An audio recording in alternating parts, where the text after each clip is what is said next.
Hello guys, welcome back to my vlogs. तर मी आज तुमच्यासाठी हा व्लॉग आणला आहे की मी श्रावण सोमवारची पूजा कशी करते.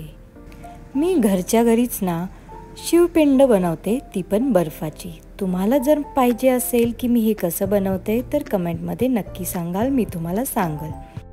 सगळ्यात पहिल्यांदा मी दूध आणि पाण्याने अभिषेक करेल.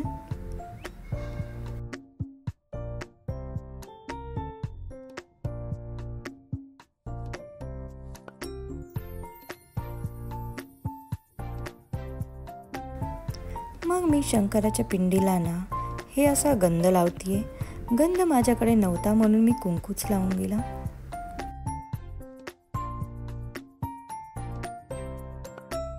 आता मी ना फूल वाहून दिलं. सगळ्यांची पूजा करण्याची पद्धत वेगवेगळी असेल. ही जी मला पद्धत माहिती आहे ना, मी त्या हिशोबाने ही पूजा करते. आणि काय चुकत असेल तर प्लीज नक्की सांगाल.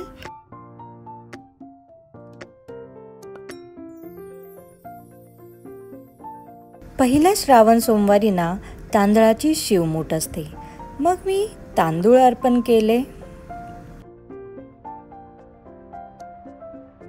आता मी इथे ना धोत्र्याचं फळ ठेवते.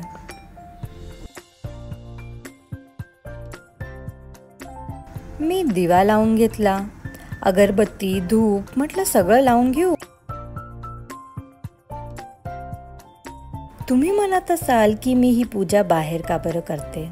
मी दरवर्षी ना माझ्या गॅलरीतच पूजा मांडते. कारण असं काय नाही आहे. मी बर्फाची पिंड बनवते ना, आणि दरवर्षी मी ही तुळशीजवळच पूजा करते. मग हे आता तुमच्यावर आहे, तुम्हाला पूजा कुठे करायची. पूजा कशी करा, कुठेही करा, पण फक्त भक्तिभावाने करा.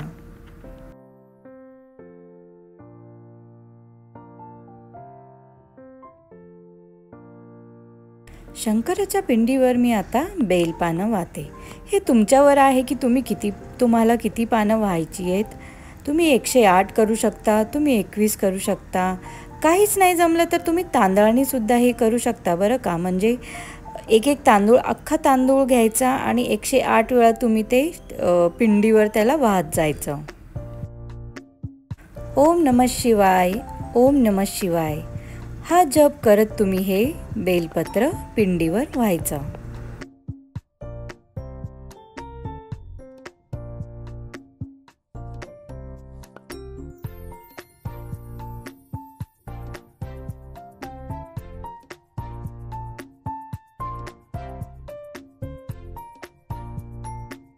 आता मी इथे दिवा लावला. शंकराची आरती म्हणत होती. माझ्यासोबत पूजेसाठी घरी कोणीच नव्हतं, कारण ओवी गेली होती स्कूलला आणि तिचा डाडा गेला होता ऑफिसला.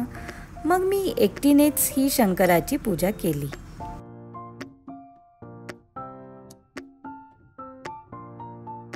कापूर पण लावला.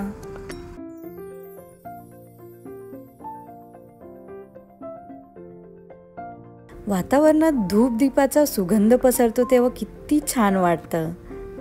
देवासमोर हात जोडले आणि प्रार्थना केली की आम्हा सगळ्यांवर तुझी कृपा असू दे. अशा प्रकारे संपन्न झाली माझी पहिल्या श्रावण सोमवारची पूजा. तुम्हाला माझा व्लॉग आवडला असेल तर कमेंटमध्ये नक्की सांगाल. काही चुकलं असेल तर माफ पण कराल.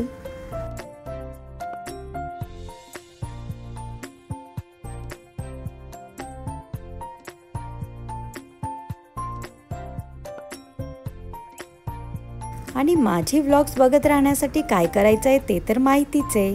Like, share, subscribe.